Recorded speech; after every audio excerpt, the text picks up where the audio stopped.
ஒரு நாள் அக்பர் அரசவையில் கூடியிருக்கிற எல்லாத்துட்டையும் எனது அரசாட்சியில் மக்களை நேர்மையாகவே இருக்கிறாங்க, நேர்மைக்கு எடுத்துக்காட்டாக வாழ்கிறது எனக்கு ரொம்ப சந்தோஷமாக இருக்குது, இதை பற்றி உங்கள் கருத்து என்னன்னு கேட்குறார். உடனே சபையில் இருந்த எல்லாருமே ஆம் அரசே, உங்கள் பொன்னான ஆட்சியில் எல்லாரும் நேர்மையே கடைப்பிடிக்கிறாங்க, இதை யாருமே மறுக்கவே முடியாதுன்னு சொல்கிறாங்க. ஆனால் பீர்பால் மட்டும் எதுவுமே சொல்லாமல் மௌனமாக இருக்கிறத பார்த்த அக்பர், ஏன் மௌனமாக இருக்கிறாய் பீர்பால், மக்கள் நேர்மையாக இருப்பதை பற்றி உன் கருத்து என்ன அப்படின்னு கேட்குறாரு. உடனே பீர்பால், இதற்கு நான் பதிலளிக்கணும்னா அரசே, நீங்கள் எனக்காக ஒரு காரியம் செய்ய வேண்டும், மக்கள் அனைவருக்கும் நீங்கள் விருந்து வைக்க வேண்டும், விருந்துக்கு வரும்போது ஒரு குடத்தில் பால் கொண்டு வர வேண்டும்னு நீங்கள் உத்தரவிட வேணும் அப்படின்னு சொல்கிறார். பீர்பால் இதை கேட்டுட்டு கண்டிப்பாக அரசர் ஒத்துக்குவார்னு நினச்சார். அதே மாதிரி அக்பரும் பீர்பால் சொன்னால் ஏதாவது ஒரு உள்ளர்த்தம் இருக்கும் அப்படின்னு புரிஞ்சுக்கிட்டு விருந்து பற்றி பொதுமக்கள்கிட்ட அறிவிக்கும்படி உத்தரவிடுறார்.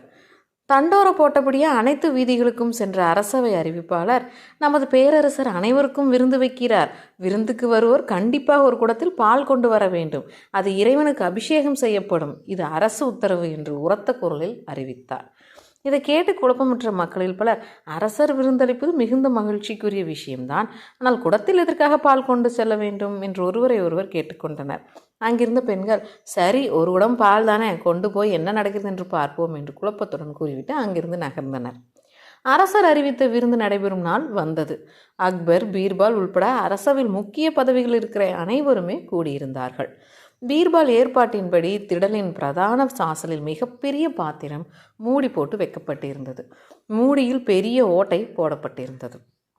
பொதுமக்கள் அனைவரும் உத்தரவின்படி தாங்கள் கொண்டு வந்த பாலை மூடியில் இருந்த ஓட்டை வழியாக பாத்திரத்தில் கொட்டிவிட்டு வெறும் குடத்துடன் திடலுக்குள் நுழைந்தனர்.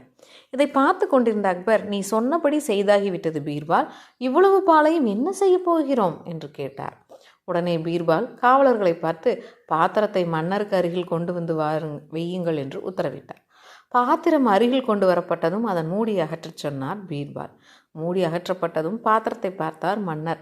அதில் வெறும் தண்ணீர் மட்டுமே இருப்பதைக் கண்டு அதிர்ச்சியில் உறைந்து போனார்.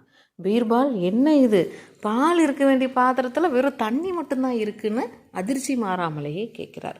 ஆனால் இதை முன்பே எதிர்பார்த்தது போல நிதானமாக பேசிய பீர்பால், மக்களின் நேர்மை பற்றி என்னிடம் நீங்கள் கேட்ட கேள்விக்கு இதுதான் பதில் அரசே. மற்றவர்கள் பால் கொண்டு வரட்டும், நாம் தண்ணீர் கொண்டு போய் பாத்திரத்தில் கொட்டினால் யார் கண்டுபிடிக்க முடியும் என்று ஒருவருக்கொருவர் நினைத்துள்ளனர். எனவேதான் பாத்திரம் முழுதும் தண்ணீர் உள்ளது. கூட இருப்பவர்களின் பேச்சை கேட்டு எந்த முடிவுக்கும் வந்துவிடக்கூடாது அரசே என்று சிரித்தபடியே கூறினார். பீர்பாலின் அறிவு கூர்மையை மெச்சிய அக்பர் அவரை ஆற தழுவி கொண்டார்.